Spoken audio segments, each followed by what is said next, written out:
సరదా తెలియదు అంటే ఎందుకంటే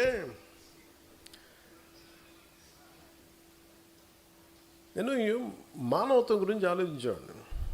కలిపి ఏదో మాకు ఒక సరైన ఒక అభివృద్ధి ఇస్తారని కదా వాళ్ళు కదా నమ్మింది. నేను ఏదైనా అలయన్స్ కోసం నేను ఏదైనా కొన్నిసార్లు అటు ఇటు సర్దుకుంటానంటే మీరు గుర్తుపెట్టుకుని, it's not about one political party. Telugu Desam గురించి కాదు, 5 కోట్ల మంది ప్రజల కోసం కొన్నిసార్లు నేను భరిస్తాను. గుర్తుపెట్టుకుని కొన్నిసార్లు ఇబ్బంది, నాకు ఇబ్బంది చెప్పాను కదా మొన్న, నాకు ఇబ్బందిగా ఉంటే కొన్నిసార్లు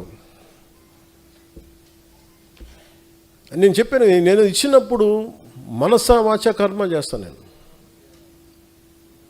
ఇందాక మీకు చెప్పినప్పుడు రాజమండ్రి జైల్లో ఉన్నప్పుడు నేను కూడా ఆలోచించుండొచ్చు కదా, నేను కూడా చాలా తెలివిగా ఉండొచ్చు కదా. నేను అలా చేయను, ఇంకా నా మోరల్ ఫ్రేమ్ వర్క్ అది కాదు.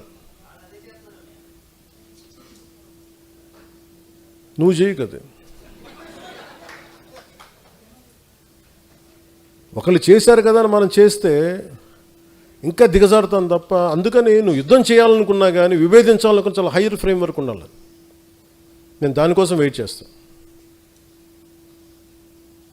అది ఏమైపోద్దంటే అది హుందాయిన గొడవ ఇవ్వదు, చాలా చండాలమైన గొడవ ఇస్తాయి. మనల్ని మనం గొడవ ఎప్పుడు పెట్టుకోవాలంటే మనల్ని పెరిగేంత గొడవ ఉండాలి. నువ్వు గొడవ పెట్టుకుంటే ఎలా ఉండాలంటే ఆ గొడవ నేను పెంచాలి, తగ్గించకూడదు. గుర్తుపెట్టుకో, అందరికి సెన్సిబుల్గా ఉండాలి గొడవ.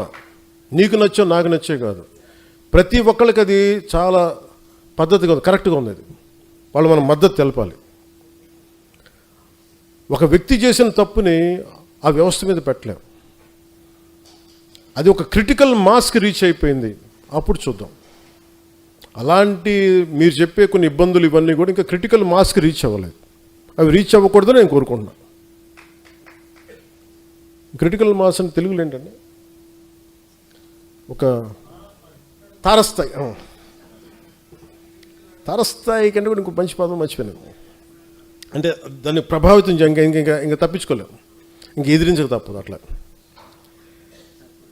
ఆ స్థాయికి లేవు, ఉన్నాయి.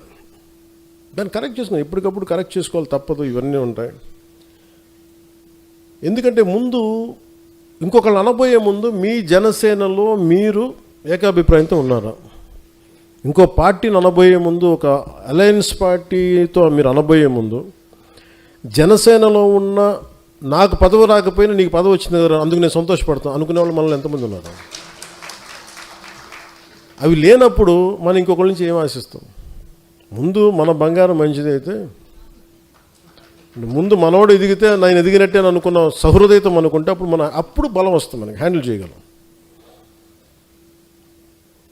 బాబు కూర్చోము, మనకు అప్పుడు సహృదయ మనకు అప్పుడు బలం వస్తుంది. అందుకని మీరు దీన్ని దృష్టిలో పెట్టుకోండి. లోకల్ బాడీస్కి ప్రిపేర్ అవ్వండి. ఎక్కడ మనం గెలవగలమో మీరు